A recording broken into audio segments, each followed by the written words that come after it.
Missed an episode of your favorite podcast? Choose from over a decade of content in our archives, not just the latest episode. All free at gcnlive.com. This is your call to action. Get prepared, America. Economy, survival, energy, disasters. This is USAPrepares.com. Informative radio, educational radio. Interact now by emailing instructor@USAPrepares.com or text at 434-390-7953. Class, please take your seats. Now, your instructor, Vincent Finelli. Geez, I was telling Brad just before the broadcast started about the expos that we had in Missouri. And I was telling our engineer Brad that those darn cops. Everything was fine until we decided to consecrate the grounds, the city property, as sacred grounds for the Native Americans.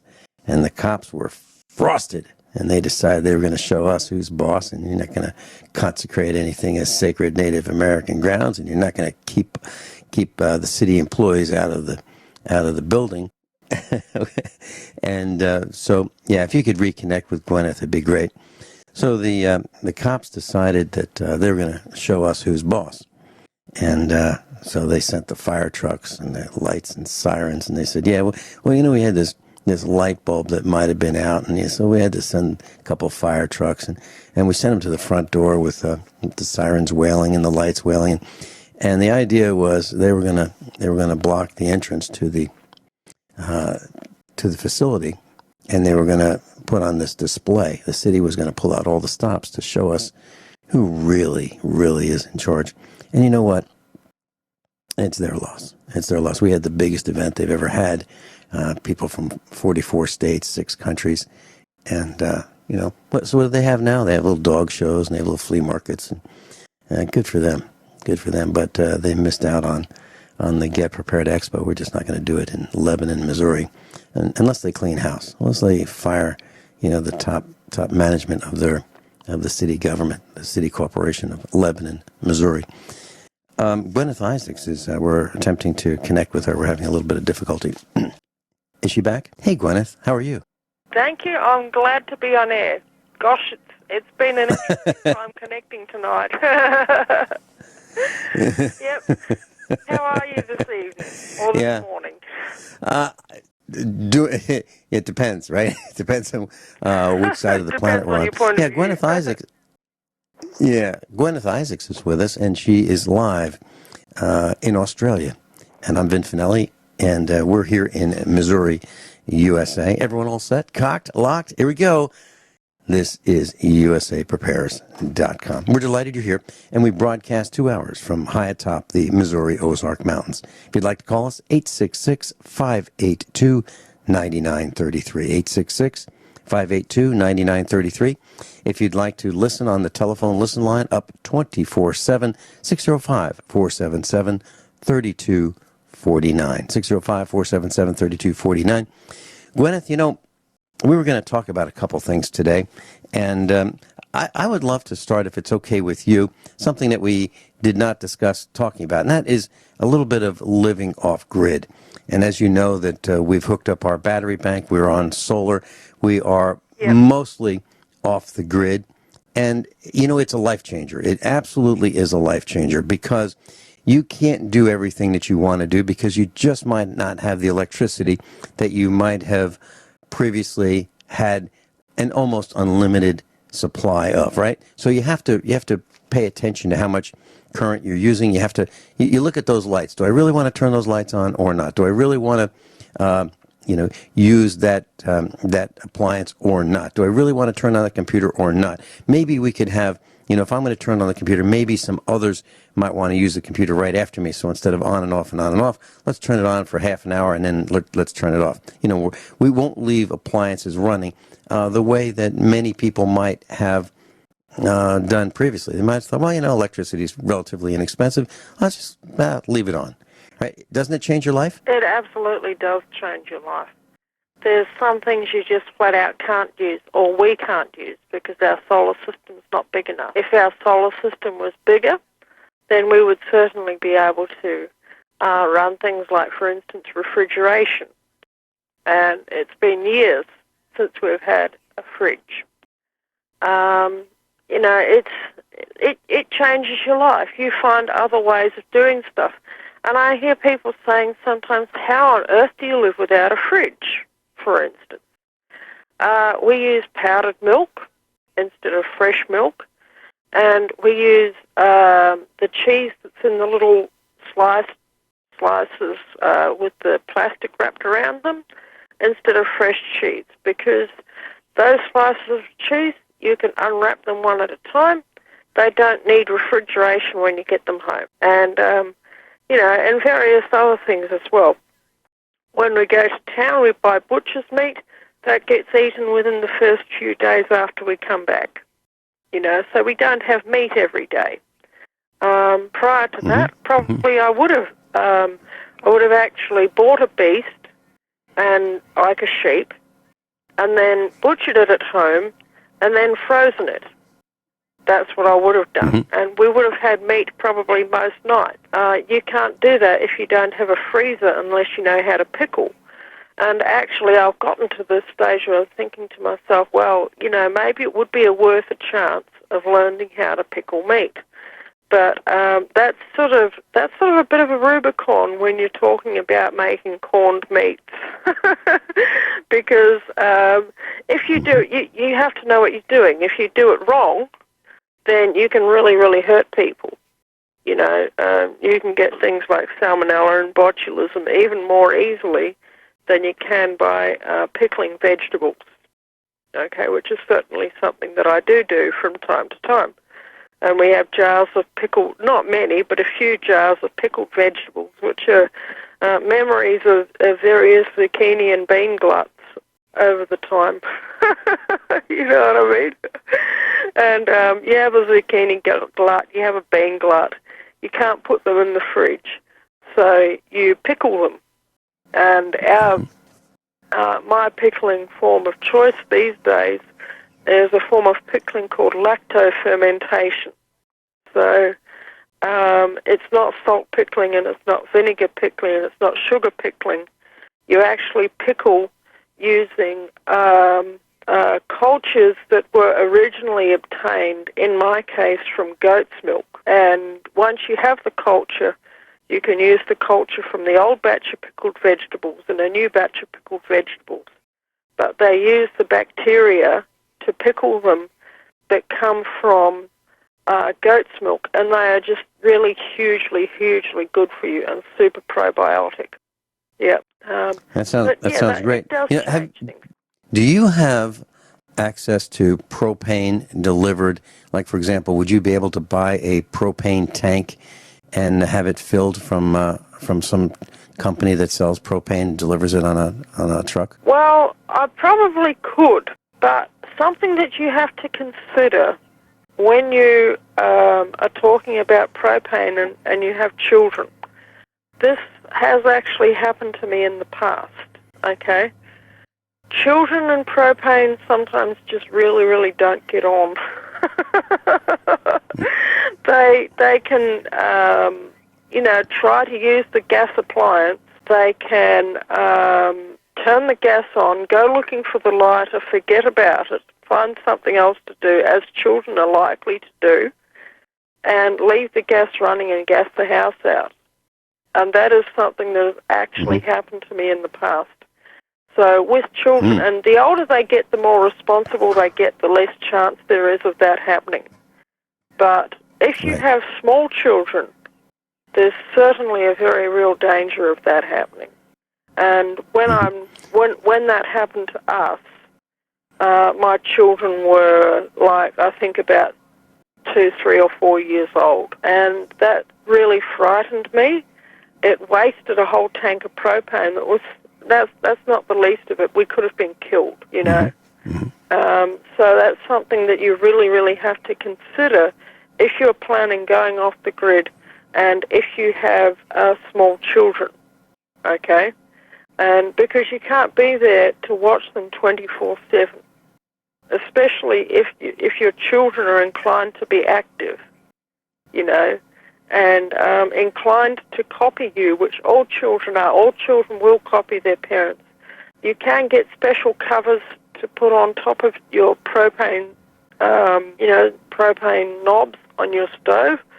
What I ended up doing was I ended up just removing the knobs on the stove unless I was using the stove. Mm-hmm. Okay, sure. so I would have the knobs taken off the stove and put up somewhere high. But ever since that happened, I've been very wary of propane appliances. Mm-hmm. You know, the reason that I asked about that is I bought many years ago. I bought a used refrigerator, and it came out of probably a large RV or a recreational vehicle or big mobile home. And it was three sources of energy. One was AC. You could plug it into a regular wall outlet, 120 volts in the United States. You could plug it into DC, which would be battery powered, or you could run it on propane. And it did not have a compressor. It had an ammonia evaporative refrigeration system, no moving parts, except inside the piping, if you will. And quiet, silent. It wasn't very big, maybe around 14 cubic feet, but it works. It absolutely works. And I was wondering if that was something that you had considered, because you could run a refrigerator class. Believe it or not, I'm not kidding. You can run a refrigerator without electricity, just on the heat from a propane flame. And these refrigerators I'm talking about have a little flame inside them that keeps the ammonia in circulation, and it literally provides cooling. And this was one of the earliest types of refrigeration systems that was developed. Man developed many, many years ago. And it works great. No moving parts. They're not cheap. They're not. I mean, for what you get, you could get a new one. It's probably 3 times the price of a small new refrigerator that would be a conventional compressor design. But they do work, and you can use them if you're off the grid. You know, there aren't a lot of choices for refrigeration that works. So this is something that would take the load off your solar system, and it would work. We'll talk about that more when on the other side of the break. Yeah. Guineith Isaacs is with us. Yeah. We'll be right back. Guineith Isaacs is with us, and we're talking about refrigeration. And Guineith, you were going to tell us a little bit more about your thoughts on refrigeration. Oh, yeah. We actually have a small fridge of the type that you were talking about, okay? Mm-hmm. Except instead of having a volume of less than 14 cubic feet, our one would probably have a volume of less than 2 cubic feet. It's tiny. You can operate it like a fridge or like a freezer. It does, in fact, work. But the thing is, it's the propane tank. And instead of buying a propane tank, which I certainly could, and I could probably get it delivered, because in the local town, the local hardware store certainly does sell propane tanks and would probably deliver one, okay? Or would, we don't have a motor vehicle at the moment, okay, so I wouldn't be able to just go up there and fill it and then bring it back. But if I did, then that would probably be an option as well. But I'm considering actually building a methane digester, okay, to run this fridge. But that's a big project, and it's going to cost a little bit of money to do. But once it's done forever. And I've got a really, really good idea of how to do it now. And this is how you would do it after doing quite a bit of research over, a little period of time. You get 2 IBC cubes, okay, and you line them up together. What you do is you get the top off of one of them, and you drill a hole in it, and you put I'm not sure what they're called, but it's what you would normally use to put a tap onto a barrel. Okay, it's a jig. You're talking about a you bung, get a from the 2-inch hardware store. A 2-inch bung? Something like that. Something like that. You screw it in underneath, and you screw it in on the top, and you can put it as a tap on a barrel, and you screw on your standard tap on the outside. But instead of having a tap, okay, you have a piece of irrigation pipe, and you feed that from the top of the first barrel to the tap on the second IBC, which is next to it. Okay, so you buy the adapters and the whatever you need from the hardware. You unscrew the tap that's currently on it, and you screw in the fittings that you need. So the irrigation pipe goes from the top of one to the bottom of the other. You fill up on the second IBC where the pipe goes in the bottom, up to above the level of the tap on the inside with water, okay? And the first one, you take the lid off and you fill it, probably I would say to about halfway, okay, or maybe 3/4 full, with a slurry of animal manure. And what that will do, and you could put vegetable scraps in there. It's probably not a good idea to put things like straw in there because you'll find that slows down the fermentation process. But if you put in a slurry of manure like water mixed with horse, to make it like a mud, what that will do is that will actually ferment, and you leave it. It will ferment, and before you set any of this up, you get the top of the second IBC, okay, and you get the the same standard sort of thing, the bung fitting. You fit it onto the top of the second one, but instead of fitting it onto another piece of irrigation pipe, you buy a fitting from the hardware that you can use to fit it onto a piece of copper pipe. And you have a piece of copper pipe coming out the top, and to that piece of copper pipe you attach your plumbing fitting for the gas. And now you've got and that's how you would do it. somewhat unlimited amount of methane. So you're talking about building a methane gas generator. Yeah, right. Couple thoughts. That's Guineith Isaacs is with us, and she's in Australia. And calling in is Kyle Harris in Montana. Welcome, Kyle. Hey, good morning, Vance. I just had, I've never been asked to join a radio program in the middle of the radio program on the air.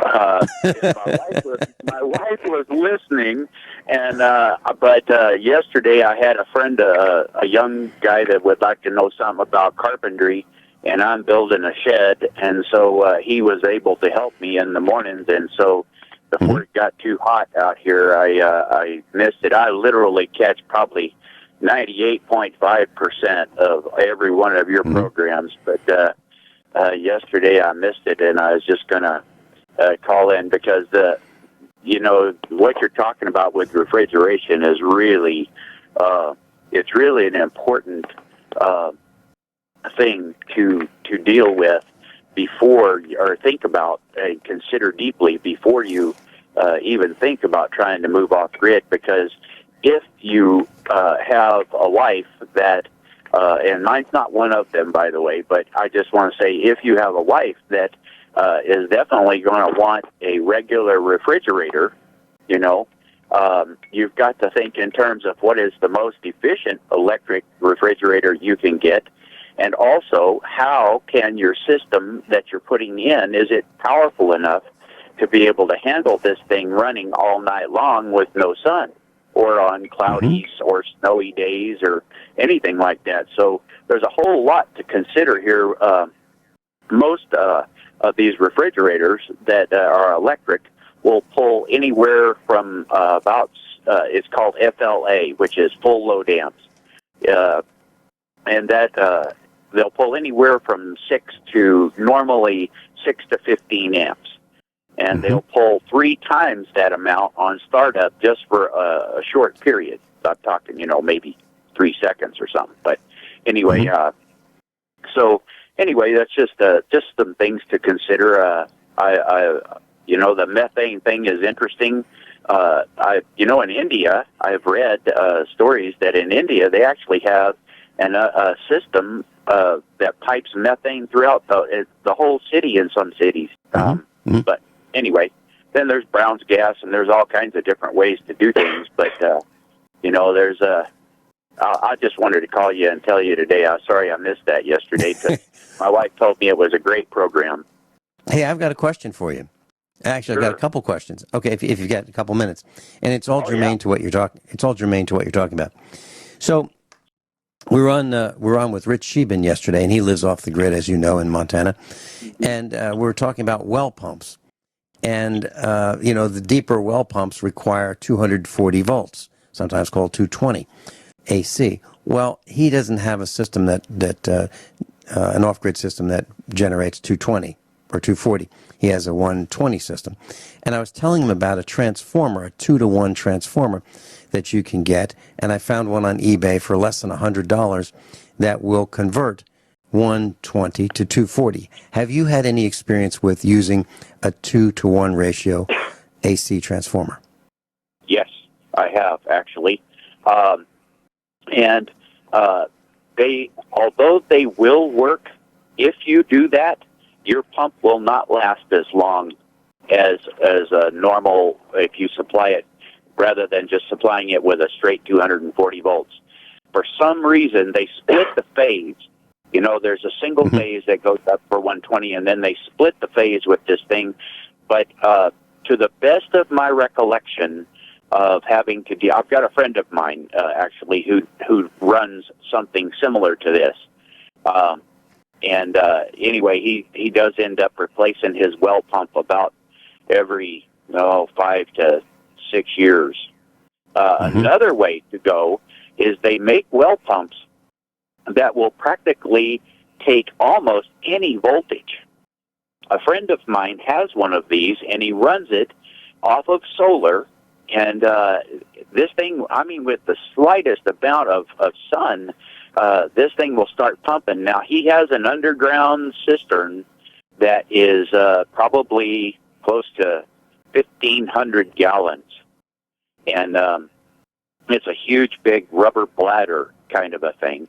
And it's very large. And anyway, this thing, and he has a float valve in it, a float switch. And so when the sun comes up, this thing will go and starts producing water if the float switch will allow it.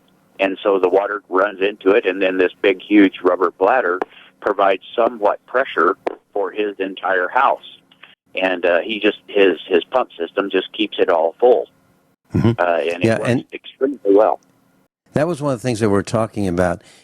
Storing electricity is expensive because you have to have either capacitors or a cell or a battery of cells in order to store electricity. So it's expensive to store electricity, but it's inexpensive, relatively speaking, to store water. So if you've got the sun shining and you can pump the water and then store the water while you've got the free electricity, if you will, from the sun during the day, that's the most efficient way to do it, rather than store the energy to run the pump whenever you feel like it, with batteries.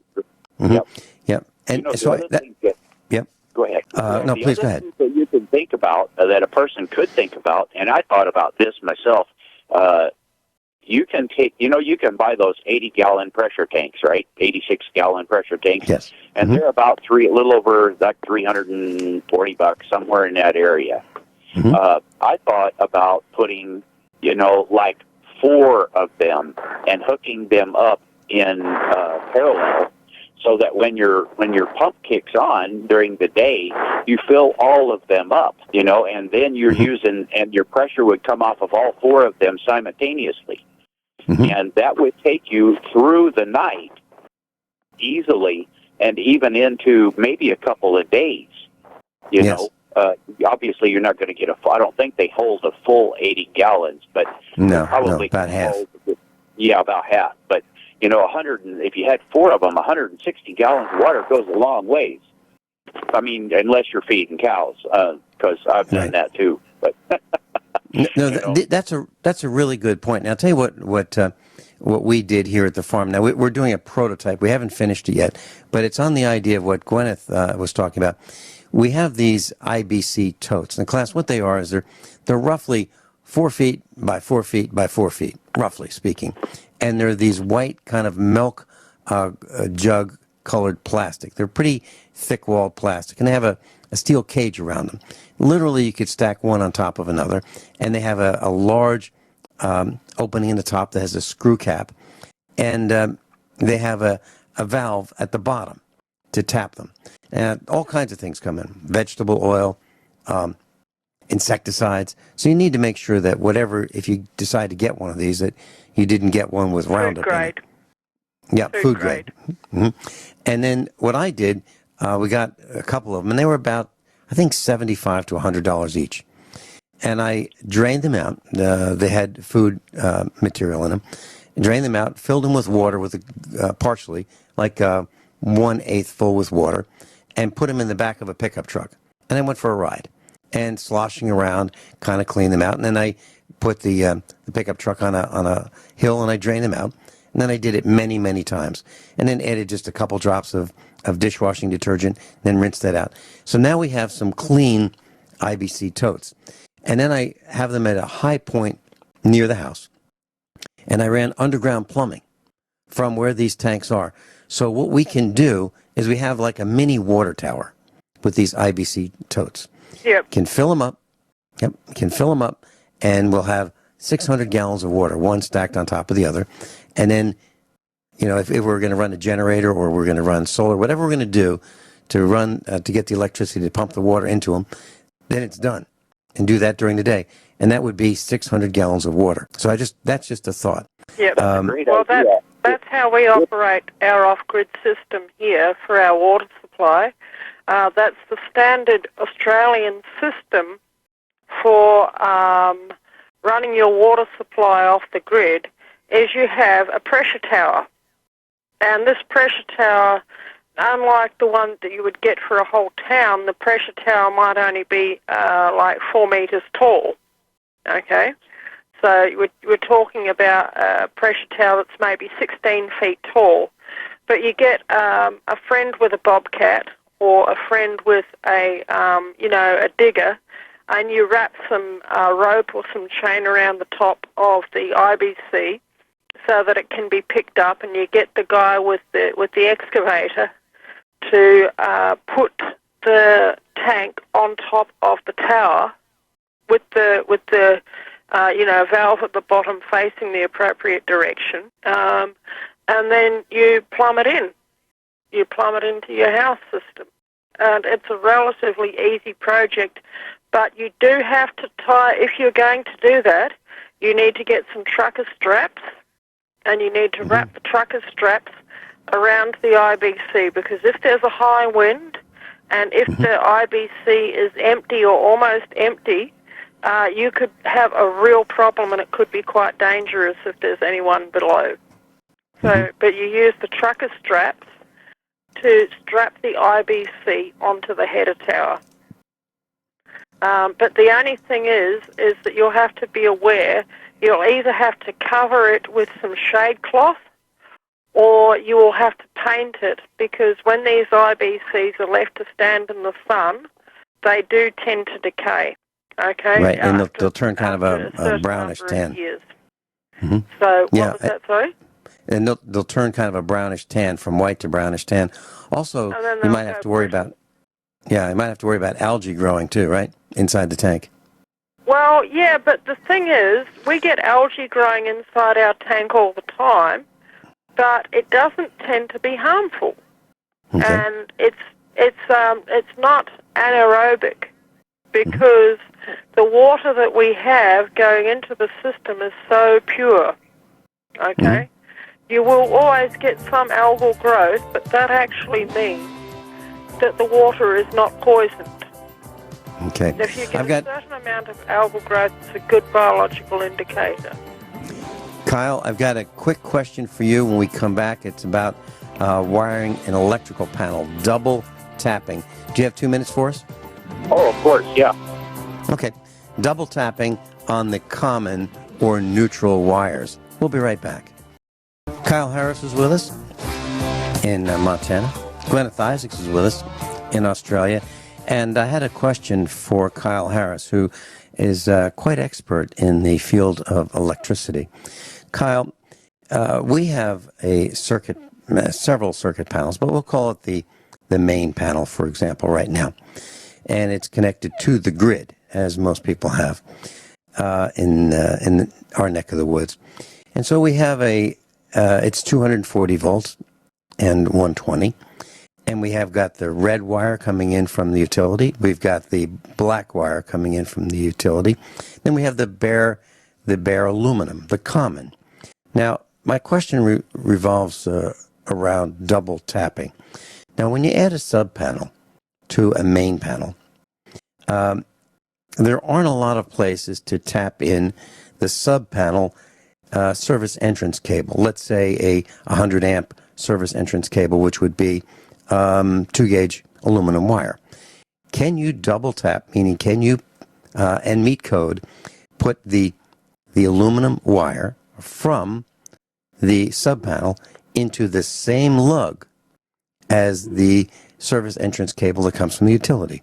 Or must you have a separate lug? You should have your sub panel, and you can tie. When you get your main panel in there, you should have on that main panel, you should have your red, your black, your bare neutral, but you should also have another, your ground. You should also have another wire on there, Vince, that goes to the what's called the neutral, which is just going to be the neutral bus. And it's the ground bus and the neutral bus are usually tied together. Okay, yes. They're linked in some fashion.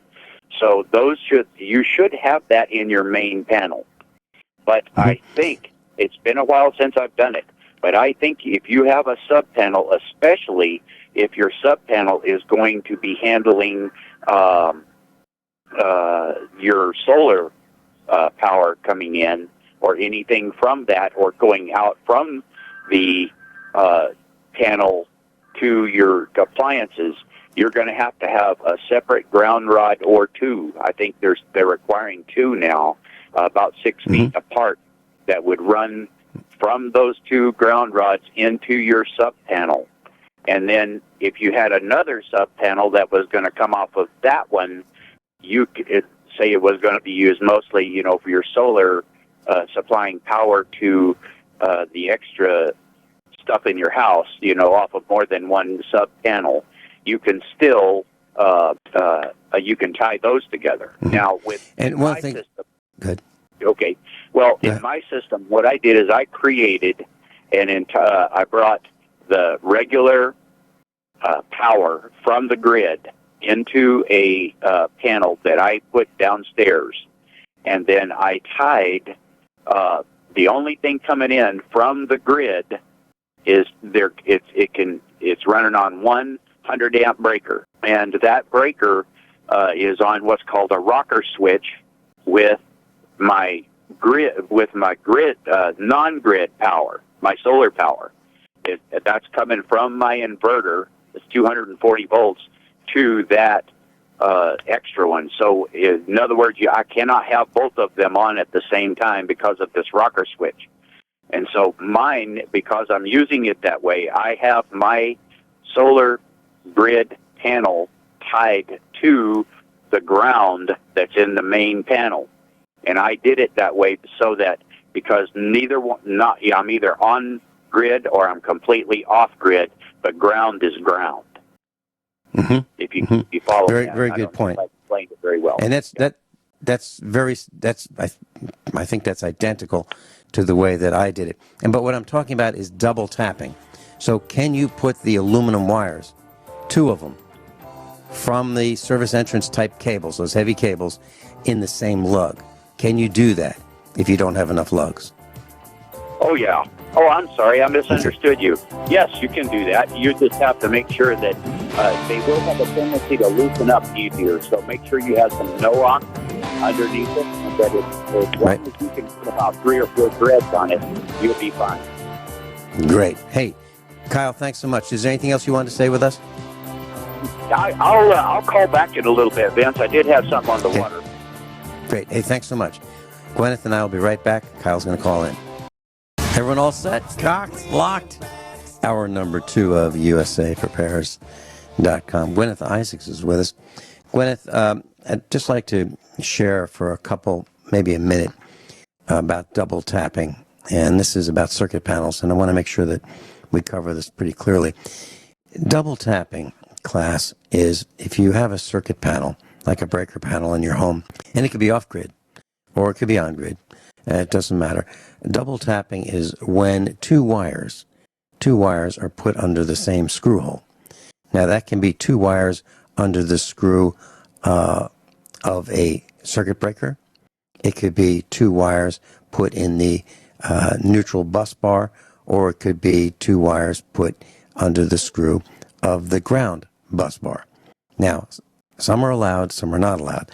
I'm not big in following rules for rules' sake. However, I am big in following rules for the National Electric Code, because safety and preventing fires is a big deal to me. So here's what's not allowed. If you have a circuit panel and you have 2 wires under the same screw of a circuit breaker, that is not allowed according to the National Electric Code. It's not safe. Okay. If you have 2 white wires, which are the neutral wires, under the same screw hole, whether it be in the neutral bus bar or some other location, it is not allowed. However, if you have 2 green wires, which are the grounds, you can put 2 of those under the same screw, or 2 copper wires under the same screw. But it is not allowed to put the 2 white wires under the same screw or the 2 black wires under the same screw. And the reason is because if you ever have to take it apart and do some diagnostics, you won't be able to completely separate the wires. Okay? So what do you do if you have 2 wires under the same screw of a circuit breaker? Well, that's easy. You just add, it would typically be a black wire, or it could be red, but most of the time it's going to be black. What you do is you take the same gauge wire, let's say it's 12 gauge copper, and you put 1 pigtail. You just get a short length, maybe 8 inches long. You put 1 wire under the screw hole of the circuit breaker. And then you attach those 2 wires that were coming to the breaker, which would be double tapped, and you put them with a wire nut to that pigtail. Now it meets code. Yes, then it's going to be easy to detach. Mm-hmm. And it's as simple as that. It's not going to feed back. There you go. So that's the way to do it. And so here's what you can do. If you want to look up how to do this on the internet, and I suggest you do that, don't go by exactly what I said on the air, because it might not have been as clear as it needs to be, but just go to the internet and look up double tap circuit breaker. Okay? DOUBLETAP circuit breaker. And you'll find lots of images about what's wrong and how very easily to fix it. And what does it cost? If you had an electrician come out, it'd probably be close to $200. How much will it cost you? 8 inches of wire. Nothing. Piece of wire. 8 inches of wire and a wire nut. 20 cents. Yep. 20 cents. Mm-hmm. So there, I wanted to share that with our class. We've got, let's see, Kyle's back. Welcome, Kyle. Yeah. Did I say that correctly? Yes, you did. Yep, that's excellent. Yep, that's good thinking. It's funny, 20 years ago, code was different than it is now. Things change, from year to year, or every couple of years they come out with new regulations and new kinds of ways of doing things that, it's basically making it so that people will not do stupid things, you know, and it's getting more, it has to be more and more and more simple and more deliberate and more spelled out for people nowadays than things used to be. But I wanted to just call in with one last thing on the water situation. Here in Montana, if we had that your water system set up in like high in my shop, so I would have gravity drain and coming into the house, I would either have to figure out a way to heat the shop, or I would have a 4 foot by 4 foot by 4 foot ice cube in the winter. So that's a good point. Yeah, so the reason that I was thinking in terms, another thought, okay, on this is if you have an underground vault, which I have on my property, is an underground vault that has my pressure tank in it and the well pump comes into it. I thought of a different way of possibly doing this. If you could get a vault that had a large enough lid on it, you could put your 500-gallon tank down there if you could get it, and then cover it up. It'd be underground, put about 6 inches of dirt on it, leave you a manhole cover off of one end that you could get where you could get down in there, and then run your 48-volt system off to a 48-volt pump that would sit down there and pump water. Every time you turn the water on, it would turn this pump on, and you could pressurize your house with that just like you would a camper. Now, they make 12-volt, 24-volt, and a friend of mine was telling me, I haven't seen them, they make a 48-volt DC pump that will run directly off of your system. But regardless, I know they make a 24-volt pump. You could tap off of your batteries and run that wire directly to your 24-volt pump, so that every time you opened up a faucet, this little 24-volt pump would supply your power to, the pressure to run your water. Mm-hmm. Mm-hmm. But very, very interesting thought. That's a really, really good point. Something as well, as an emergency, okay, I do actually have a 12-volt pump that is attached to, that's wired into, I've got a 24-volt battery, okay, but I've got two wires coming off of one half of the battery and two wires coming off the other half of the battery, and I've got to switch between them. I would have to switch between one half and the other half halfway through the pumping process, okay? That is my emergency pump. It would take probably about, I don't know, maybe 4 hours to fill up the IBC, but in an emergency, for whatever reason, if I didn't have 240-volt electrical water pumping to get my water up into the, header tower, I would be able to use this 12-volt pump and just set it and then come back, however many hours later and do it that way. You've got to have alternative ways of doing things if you're living off the grid, especially if you're living quite a distance out of town. You've got to have alternative ways of doing things. And, I was thinking about that. I was thinking, well, what if there's a problem with, like, for instance, what would happen if the transformer, for whatever reason, God forbid, but what would happen if my transformer malfunctioned? I would lose 240-volt electricity, okay? But using this system, I would still be able to pump water, and it would be a much slower process. Instead of the process being done in half an hour or 3/4 of an hour as it is now, or maybe 20 minutes, whatever amount of time it takes, it would take 4 or 5 hours. But I would just sit out there and I would watch it. I would make sure that everything's okay, and I would potter around and do jobs and, fiddle with the horse's feet or something. While I was waiting for this to fill, do jobs that sort of kept me around the house. That's something that you've got to take into account, and anyone going off the grid has to. In Australia, where we live, we don't have the problem of 4-foot ice cubes. We live in a semi-arid climate. But we have another problem, which is if you are in a semi-arid or an arid climate, what you will have is you will have weeks or months at a time when there's no rainfall whatsoever.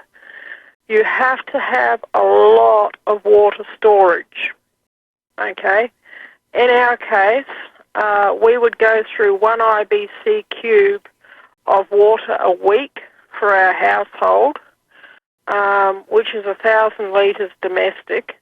That's not including for stock and garden, which comes off the dam, okay? And we have another IBC cube on the dam wall, which is our livestock and garden irrigation water supply. Obviously, it's not as high quality, but it doesn't matter. But for the domestic supply, we go through about 1,000 litres a week, and we have a water storage of 40,000 litres. That means it can not rain at all for 40 weeks, and we'll be okay. And around here, that has practically never, ever happened. And God forbid that it ever should happen. Last year was the worst year ever. And I think our first tank, we have it stored in 2 separate tanks. One of them is 17,500 litres, and the other tank is 22,500 litres. We had the worst year ever, the worst summer ever. No, it wasn't last year, it was the year before that.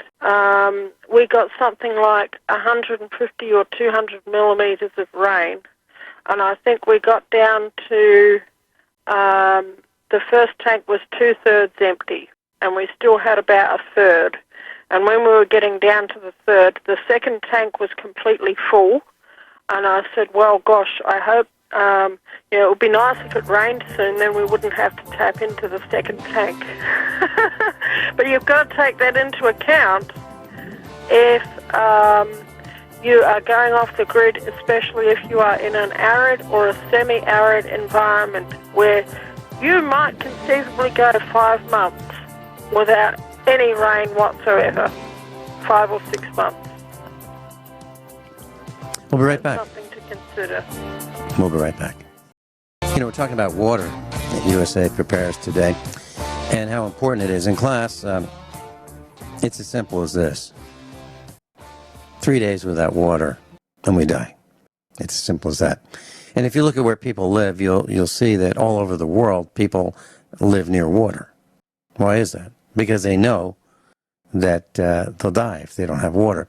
Kyle Harris is with us in Montana, Guineith Isaacs in Australia. And I have a thought, and I'd love to hear your comments, both Kyle and Guineith. Now, water weighs about roughly 3.8, well, let's say this. Water weighs a little over 8 pounds per gallon, okay? Or 3.78 kilograms per gallon. Now, how much is that?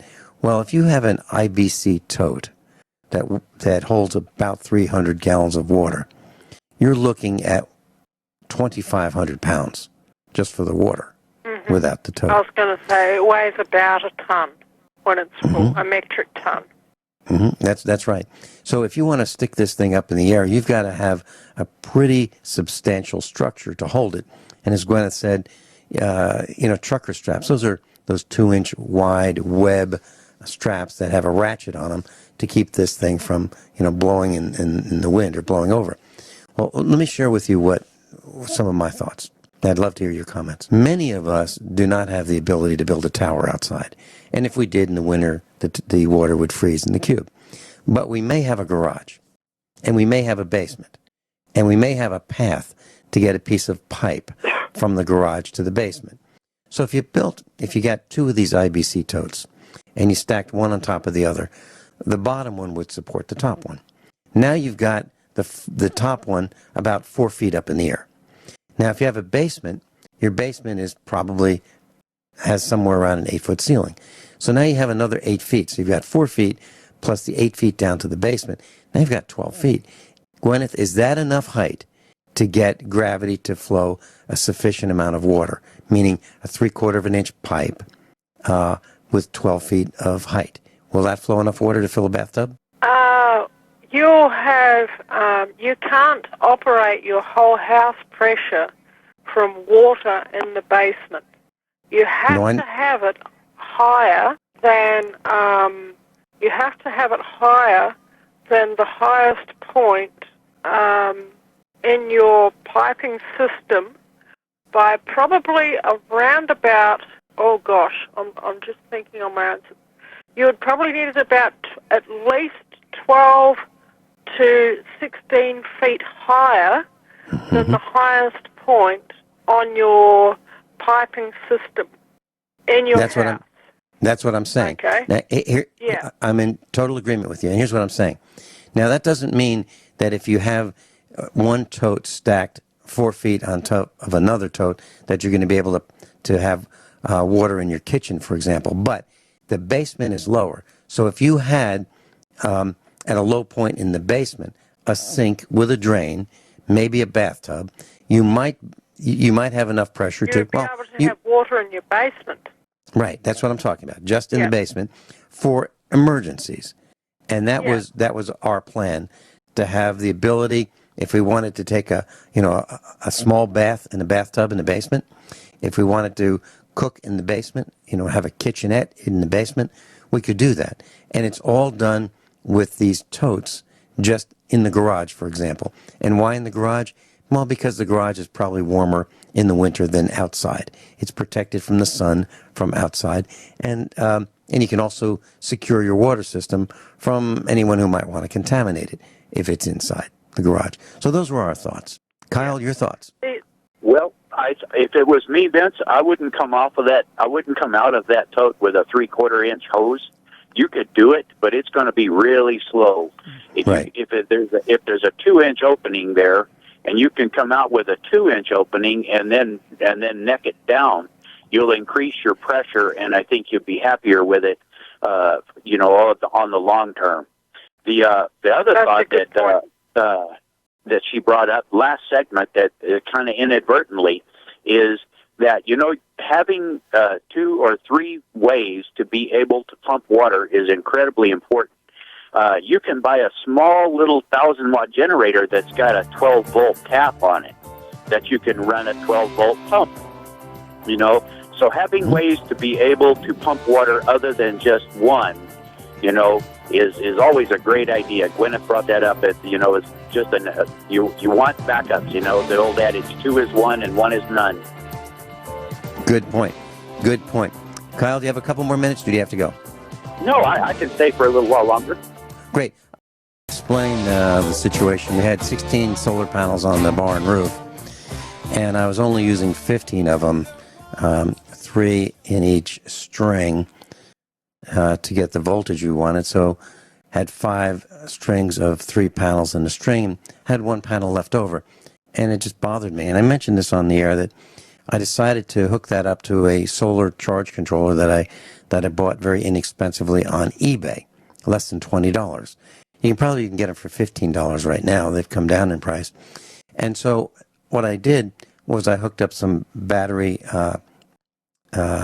clamps that I could charge a 12-volt battery. What am I talking about? Well, we've got tractors in the barn and we've got other equipment, and they all have batteries, 12-volt batteries to start them. But the batteries go dead if you don't use that equipment within 30 to 60 days. The batteries just go dead all by themselves.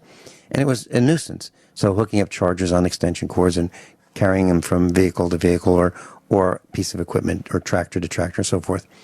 And what I did was I just hooked up this solar charge controller to an existing panel on the roof, and I have a switch, an on-off switch, just an AC switch, one of those 35-cent switches that you can buy at the big box stores. And I hooked it up, and I'm charging batteries from the solar panel on the roof, and it works great. It charges between 2 and 6 amps typically. And that's plenty. You can hook it up for several days and move this from battery to battery to battery. And the next thing I'm going to do is find an old extension cord that's 16 gauge, maybe 50 feet long, extend the length of these battery clamps so I can reach other equipment in the barn. Just carry these clips with me. Now, the way to do it is to turn the solar charge controller off first. Hook up the battery, plus to plus, minus to minus, and then turn it on. And it works great. What do you guys think about that? Guineith, let's start with you. ABC. Okay? So you've got your appliance, you've got your battery, and you've got whatever's creating the charge. That's an easy way to remember it. Okay? If you're going to disconnect the solar, okay, first of all, you disconnect your appliance, and second of all, you disconnect the battery, and third of all, you do whatever you need to do with the panels, okay? And then when you have finished your working on your maintenance on your panels, you connect it in the reverse order, so it's C, B, A. Charge, that's your panels, your generator, whatever. When you've got that all ready, then you hook up your battery, then you can switch your appliances on, okay? Kyle, your thoughts? That's a really, really easy way to remember it. Yep, that's a great idea. You know, a great way to remember it exactly. The only thought I had, Vince, is if you're going to run 50 feet with 12 volts, I'd try to find me a number 12 extension cord, just sure, because you know what I mean. Your voltage is going to go down, and right. The thing to always remember is, you know, voltage and amperage are inversely proportional, like a teeter-totter. If your voltage goes up, your amperage is going to go down. If your voltage goes down, your amperage is going to come up. So, you know, you just kind of want to, I always try to overwire something rather than get by with the minimum. I just can't hardly stand putting things in that are not heavy duty. Like when I run for my solar panels, when I run from the solar panels down to my charge controller, I brought it all the way in there with number 4 stranded copper. And so, I mean, and I'm only running about maybe 50 feet, 45 feet, something like that. But I wanted to make sure that as much amperage and voltage was getting to those batteries, getting to my charge controller as possible. And it's worked out extremely well, for us. I've got a question for you. And this is something. Go ahead. Just while we're talking about water pumping, just quickly, this just occurred to me. Okay, this is something we do at our place. The standard sort of Onga water pumps, pressure pumps, are expensive. A less expensive way of doing the same job, if you have 240-volt supply, is to go to, and also you can get 12-volt and 24-volt versions of these same things, okay? You go to a yachting supply store and you buy a sump pump, okay, or a bilge pump. If you get a sump pump or a bilge pump, okay, and you put it in the bottom of your water tank, you'll find that you can pump using the sump pump. You'd have to check the pressure rating on the pump itself, but you'll probably find it has at least a 16-foot head. And that's what we use for pumping the water out of the dam into the pressure tank that sits on the dam wall that supplies pressure to the gardens and to the stock water troughs. Okay? These, and even the 240-volt ones, they would cost maybe $250 or $300 at the big box store, compared to maybe $1,000 for an Onga type, pressure pump that you would normally use. Very, very good point. And the pump you're talking about is a submersible pump, right? Where you can put the entire pump. Where you can put the entire pump in the water. But you've got to make sure that you've got either a residual current device or what we have on our system, where if there's something wrong with the current, the transformer will not kick in. You have to make sure, otherwise you can electrocute yourself if there's a problem with the submersible pump, especially if it's 112 or 240 volt supply. You have to make sure of that you've got something that is some way of preventing electric shock in the case of an electrical fault to do with water or whatever. Kyle, I've got a question for you about conduit. I'm going to be running some conduit across the garage. I'm going to go about 40 feet in one direction, up about 6 feet, across 40 feet, down about 6 feet. And I've decided to use metal conduit versus plastic. And the reason I'm doing that is you recommended a couple years ago that we use number 10 stranded copper wire. And that's what I'm going to be using, multiple pairs of number 10 stranded copper wire. Why? Because I was able to get it very inexpensively and compared to other kinds of wire. So that's the plan. But my question for you is, how many copper wires do you like to put in the fill in a conduit? What I'm saying is you need some airspace for heat to escape, right? You don't want to fill that conduit absolutely full, and there are charts for this. What are your thoughts about putting wire in conduit and the difference between the plastic PVC and the thin-walled EMT metal? Okay. There's a couple of things to think about here. The code, when you're pulling wires and the amount of fill that they say you can put into a piece of pipe, the amount of wires you can pull into a piece of pipe is almost impossible to get in. I mean, it is a tight pull. You can fill, the code will say you can fill them things up practically so full that, I mean, literally, I know because I've tried to do it, and the code said it was good. Still, what I did is I ran 1.5 inch plastic Schedule 40 PVC underground, and I drive right over the top of it.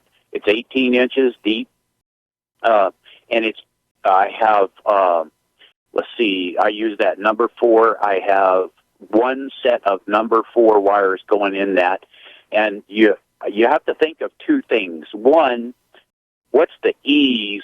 How hard do you want to have to pull? Okay, I don't personally like straining my guts out trying to pull wire through something, or having to go hook up a team of horses to pull it through there.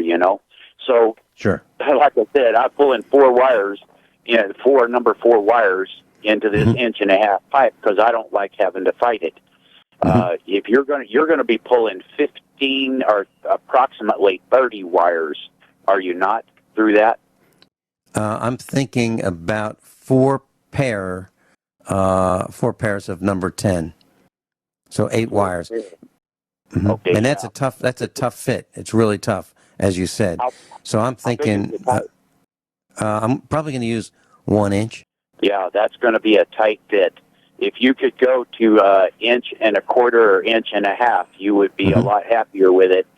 Because most people don't realize that when these pipes, if you put them in right, say 1.25 inch pipe or 1.5 inch pipe, you put the 1.5 inch pipe in there, and you put it underground, you bed it in sand, and then you put sand on top of it, and then you cover it over real good so that there's no sharp rocks going to poke a hole through it, anything like that. If you do it correctly, and then you put dirt on top of that, and it's 18 inches or so, it's like you almost can't crush it.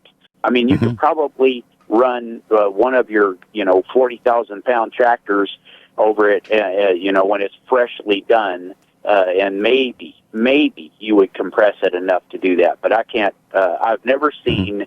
And doing this 30-some-odd years, or 40 years now, I'm getting older, and I thought, anyway, I've never seen a pipe crushed once it's been buried correctly.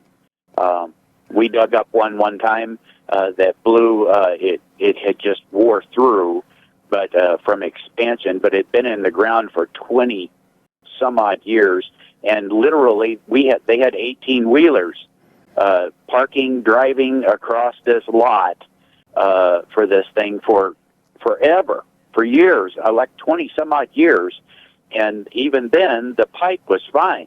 It was just a bad connection that that blew out, and we had to find it. So we had to pull wire out of it from both ends, but because it burned up. But anyway, that's just giving you an idea that, it's almost impossible to crush a pipe once it's been buried correctly. Have you ever seen, maybe you can answer this when we come back, have you ever seen doubling up in parallel on service entrance cable to double up the load? We'll be right back. Class, what you're hearing is you're hearing an idea come out. One of us will share an idea, and then Kyle and Guineith will come up with even better ways of making that idea work. I think it's absolutely fabulous the way this broadcast classroom is working. And here's a question I have that relates to electricity. And you may find that you need the answer to this too if you pursue a solar system or just wiring your service panel. So, Kyle, here's the question. So I had a sub panel that was run off 50 amp aluminum wire, temporarily run off. So I had 666 SE cable. That's service entrance. It's kind of a gray jacketed cable. 3 aluminum conductors in it. One was the neutral. There was the red hot, the black hot, and the neutral. 6 gauge, rated 50 amps, but I didn't like it. I really wanted to double the capacity, and I was tempted, but didn't, double up on 2 parallel cables, making sure the red's the red, the black's the black, and the ground's the ground. Has that ever been done? Does that meet code, or is that something that you would not consider? I did not do it. No, I wouldn't do it, Vince. The main thing is common sense-wise tells you that it will work. You know what I mean? Because anytime you're doubling the wire size, you're more than doubling your capacity. But I haven't looked it up in the code, but I would bet money that's illegal. And when I went back, just for curiosity or information, when I told you about doubling up underneath a lug, that's not code. But I'll bet you that 20% of the houses that I've tore into around here in this valley, where I grew up around here, probably 20% of them have doubled up wires underneath the neutral.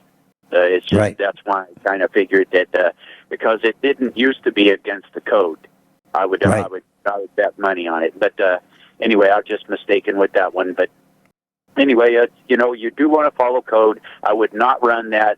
There is when they rate wire for 50 amps like that, there's a safety factor in there. You know what I'm saying? So you're probably, unless you're pulling that full 50 amps all the time, or for 4 or 5 hours at a time, I doubt you'll ever have any trouble. If you was going to do anything, you could pull that out of there and go to copper number 6, and then you'd be fine for. Increase it. Right. More. Right. Next question. Did you make your own cables for your solar system? The 2-aught, 3-aught, 4-aught cables between the battery and the inverter? Sure did. Yes, I sure did. I bought at a garage sale some SO cord. It looks like giant extension cord that had number 4 copper wires.